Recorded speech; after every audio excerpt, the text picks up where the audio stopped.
Matthieu chapitre 7.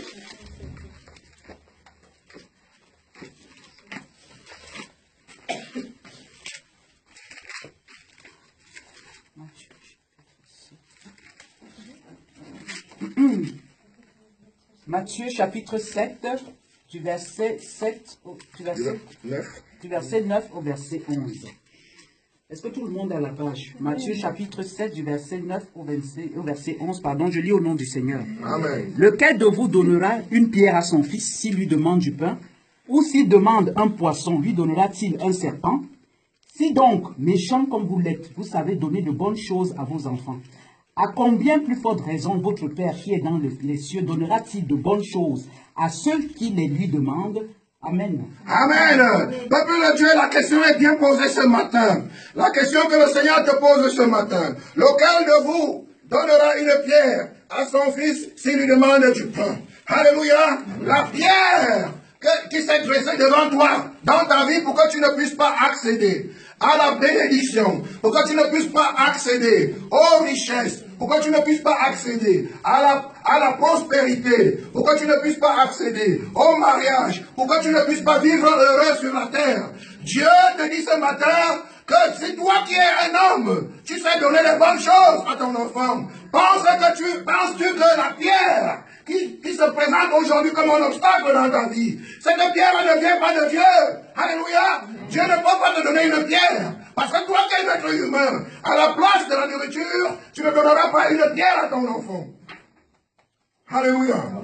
La Bible est claire. Ce que tu rencontres aujourd'hui comme problème, ça ne vient pas de Dieu. Et Dieu continue à dire, ou s'il demande un poisson, lui donnera-t-il un serpent? Il y a des gens qui ont le serpent dans le ventre. Ce serpent-là n'a pas été donné par Dieu. Alléluia. Dieu n'a pas donné un serpent. Alléluia. Beaucoup parmi nous, le serpent a pris possession. Beaucoup de gens sont possédés. Des esprits animaliers. Il y en a qui sont possédés par le serpent, qui sont possédés par des dragons, qui sont possédés, je ne sais pas, par les panthères, par des scorpions. Peuple de Dieu, Dieu ne nous a pas donné ces choses-là. Ces choses ne viennent pas de Dieu. Il pose la question ce matin, Église du Seigneur Jésus. Si toi tu donnes à manger, pour donner à manger à ton enfant qui te dit, papa j'ai faim, maman j'ai faim, tu lui donnes du poisson, tu ne lui donnes pas une vipère. Mais lui qui est dans les cieux, que penses-tu? Que lorsque tu demandes quelque chose à Dieu, il va t'envoyer la souffrance? Ce n'est pas possible. La souffrance ne vient pas de Dieu. Peuple de Dieu, le monde nous fait croire que Dieu nous a créés pour souffrir. Dieu ne nous a pas créés pour souffrir. Il suffit de lire la Bible à partir de Genèse. Dieu a créé les conditions parfaites pour que l'homme soit heureux. Il a même placé dans on a vu ça hier, dans un jardin qu'on appelait jardin d'Éden. Bien aimé, quand le jardin symbolise le bonheur. Alléluia. Et le Seigneur pose la question ce matin. Le serpent qui te barre la route. Vous savez, c'est le serpent qui a barré la route à l'homme pour demeurer éternellement dans le jardin. C'est le serpent qui a barré la route, qui a séparé l'homme de Dieu. Et maintenant, ce serpent a réapparu dans ta vie. C'est ce serpent qui t'empêche de jouir le bonheur, de jouir des fruits que le Seigneur avait réservés pour toi. Ta vie est devenue un enfer sur terre à cause du serpent. Ce n'est pas ce serpent-là, il ne vient pas de Dieu. Alléluia. Et même la souffrance que tu traverses ne vient pas de Dieu. Mais le Seigneur, il est glorieux, il est merveilleux. Comme un père qui voit son enfant en difficulté, il cherche à réparer la difficulté, à le sortir de la difficulté. Alléluia. Voilà pourquoi le Seigneur, il ne cesse de nous dire, ne vous éloignez pas de Jérusalem. Ne vous éloignez pas de ma face. Amen. Parce que si tu t'éloignes de moi, tu seras coupé. Tu seras coupé de provisions, tu seras coupé de tout. Alléluia. Ce matin, le Seigneur veut nous bénir. Voilà pourquoi le Seigneur, il nous a donné l'occasion ce matin de venir lui demander quelque chose. Dieu veut que tu lui demandes quelque chose ce matin. Amen. Alléluia. Mais nous allons voir quelles sont les conditions pour demander quelque chose à Dieu.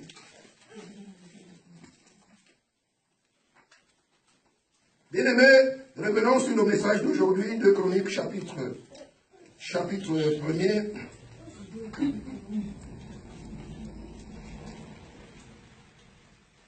Peuple de Dieu, nous devons savoir une chose. Lorsque vous avez un enfant, vous avez des devoirs vis-à-vis de cet enfant. Vous avez une responsabilité. Mais l'enfant aussi, alléluia, l'enfant a les devoirs. Alléluia, le devoir de l'enfant, c'est d'obéir. Amen. Dieu est notre Père. Peuple de Dieu, Dieu nous demande trois choses. Trois choses. Que le Saint-Esprit va nous rappeler ce matin. Pour que nous puissions avoir tout ce que nous demandons. Alléluia. Nous allons voir dans la Bible. Dieu veut que nous posons trois actes. Alléluia. Concrets. Alléluia. Pour que son regard soit porté sur nous. Afin que lorsque nous demandons, alors il donne facilement. Alléluia. Le premier acte que le Seigneur nous demande, c'est le sacrifice. Alléluia. Le sacrifice. Peuple de Dieu, si tu ne te donnes pas comme un sacrifice vivant à Dieu, ça veut dire que tu n'es pas de Dieu. Tu ne peux pas faire partie d'une famille. Alléluia. Si tu ne respectes pas l'autorité du chef de famille. Alléluia. Tu ne peux pas travailler dans une entreprise si tu ne respectes pas l'autorité du chef de l'entreprise. Il y a un cahier de charge à remplir pour faire partir d'une société, pour faire partir d'une communauté, pour faire partir même d'une nation. Alléluia. Chaque pays a sa constitution. Alléluia. Gloire à Jésus. Le royaume de Dieu aussi, il a sa constitution. Donc les enfants qui vivent dans ce royaume sont appelés à respecter scrupuleusement, bien aimé, cette constitution. C'est alors que ils recevront la protection que leur offre la Constitution, les privilèges et les droits. Parce qu'une Constitution est faite de droits. Alléluia. Peuple de Dieu, le sacrifice. Qu'est-ce que j'entends par sacrifice? C'est de renoncer à soi-même. Renoncer à soi-même. Je renonce à moi et je m'abandonne entre les mains du Seigneur. Pourquoi? Parce que si je ne m'abandonne pas, peuple de Dieu, le Seigneur ne peut pas me considérer comme un fils. Parce que vous savez, dans vos familles, lorsqu'un enfant devient grand, alléluia, il ne s'abandonne plus à sa mère, à son père. Il n'écoute plus tout ce qu'on lui dit. Il veut faire certaines choses de son propre chef. Alléluia. Donc, vous verrez qu'à un moment donné, il va dire, non, non, non, moi je ne veux plus rester ici. Je dois partir. C'est la même chose qui se passe. Lorsque, en tant que père, le Seigneur constate que tu ne veux pas te sacrifier, il comprend tout de suite que tu veux déjà fonder toi-même ta propre famille. Tu veux sortir de la famille des saints. Donc il est le Père. Le Père 3 fois saint. Tu veux fonder toi-même ta propre famille. Et je vais te dire, il y a quelqu'un qui a essayé de faire ça. Alléluia. Il s'appelle Satan. Satan, il était dans la famille des saints. Au ciel. Il s'appelait Lucifer. À un moment donné, il a décidé de sortir de l'autorité de Dieu pour créer sa propre famille que nous connaissons. Alléluia. Cette famille, nous la connaissons. Parce que lui-même, il nous a dit, votre ennemi, votre adversaire, le diable est descendu là-bas avec une grande rage. Alléluia. Peuple de Dieu, il a essayé, lui, de former sa propre famille. Et il a échoué. Amen. Bien-aimé, ça doit nous servir d'exemple. Ça ne sert à rien de sortir de la maison de ton père. Nous avons un deuxième exemple. L'enfant prodige, il était sorti de l'autorité de son papa. Alléluia. Il a dit, je suis suffisamment grand. Moi-même, je peux fonder ma famille. Amen. Bien-aimé, il est parti, il s'est coupé de la famille. Qui est-il représentait la provision, le bonheur. Il est sorti de cette famille pour aller créer lui-même sa famille qui était composée. Nous savons de quoi était composée sa famille. Sa famille était composée de prostituées, de voleurs, alléluia, d'impudicité, alléluia. Dans lorsque tu sors de la famille des saints, peuple de Dieu, tu intègres, il n'y a que deux familles. Quand tu sors de la famille des saints, tu intègres la famille des malsains. Alléluia. Il n'y a pas trois familles, il n'y a que deux. La famille des saints et la famille des malsains. Peuple de Dieu, sache-le très bien. si tu pratiques l'impudicité, si tu pratiques l'adultère, la fornication, le vol, alléluia, l'escroquerie, sache que tu ne fais pas partie de la famille des saints. Tu fais partie de l'autre famille dont le père est un voleur. La Bible déclare que c'est un voleur, cette famille-là. Il ne vient que pour égorger, détruire et voler. Voilà Jésus.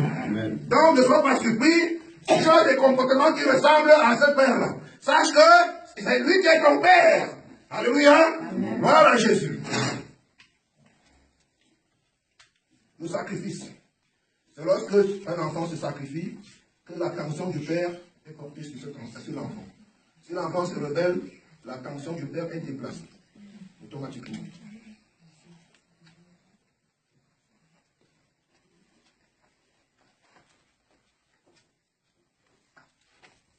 Alléluia.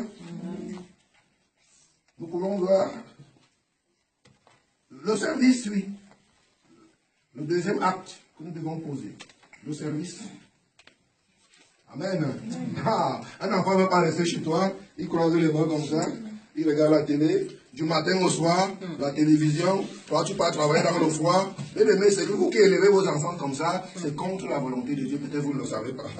Bien aimé, l'enfant doit servir le Père, c'est écrit dans la Bible. L'enfant doit servir le Père. C'est pas moi qui le dis, c'est écrit. Ceux qui sont contre, qu'ils interdisent la Bible aussi. Alléluia. S'ils sont trop forts, ils interdisent la Bible. L'enfant doit servir le Père. Amen. Nos services. Le troisième acte fort que le Seigneur nous demande de poser concrètement, c'est l'offrande. C'est l'offrande, l'holocauste. Amen. Bien-aimé, si tu pratiques ces trois choses dans ta vie, tu es un homme heureux. Amen. Nous allons parcourir le message, vous allez voir ce que Salomon a fait. À partir du verset 3,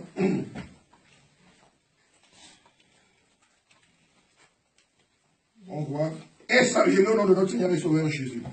Et Salomon se rendit avec toute l'assemblée au lieu qui était à Gabaon. Là se trouvait la tente d'assignation de Dieu, faite dans le désert par Moïse, serviteur de l'Éternel. Mais l'arche de Dieu avait été transportée par David à Kirjath-Jarim, à la place qu'il lui avait préparée, car il avait dressé pour elle une tente à Jérusalem.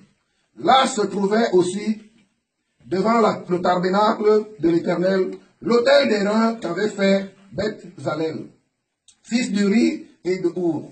Salomon et l'assemblée cherchèrent l'Éternel. Alléluia. Est-ce que tu cherches Dieu dans ta vie? Qu'est-ce que tu cherches dans ta vie?